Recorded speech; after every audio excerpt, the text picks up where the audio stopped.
आज सुबह सबसे पहले तैयार होकर सूर्य देव को चढ़ाया जल और किया उनको नमस्कार। उसके बाद अपने वेदांत के लिए बनाने चली केक और केक लगभग मेरा तैयार हो चुका था, पर बहुत गर्मी थी इसलिए मैं जाके रूम में बैठ गई, जहाँ मेरे हस्बैंड जी ने मुझे दिया पीने के लिए कोकोनट वाटर। लेकिन दोस्तों, ये कोकोनट वाटर मुझे बिल्कुल पसंद नहीं आया, क्योंकि जो बात फ्रेश कोकोनट वाटर में होती है वो इसमें नहीं थी।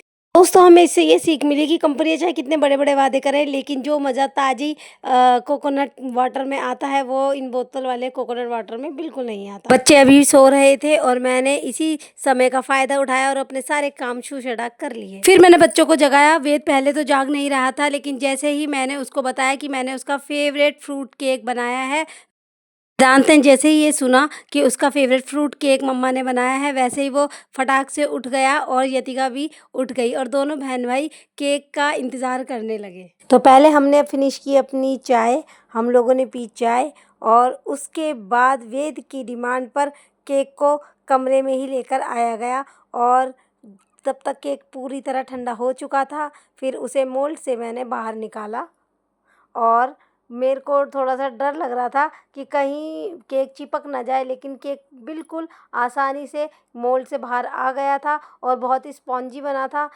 फिर वेद की एक और फ़रमाइश सामने आई कि केक को मैं ही कट करूँगा, तो उसके पापा वेद का हाथ पकड़ के उस केक को कट कराने लगे, लेकिन यतिका कहाँ पीछे रहने वाली थी। वो भी थाल को अपनी ओर खींच रही थी कि पापा मैं भी तो हूँ, मैं भी तो केक कटवाऊँगी।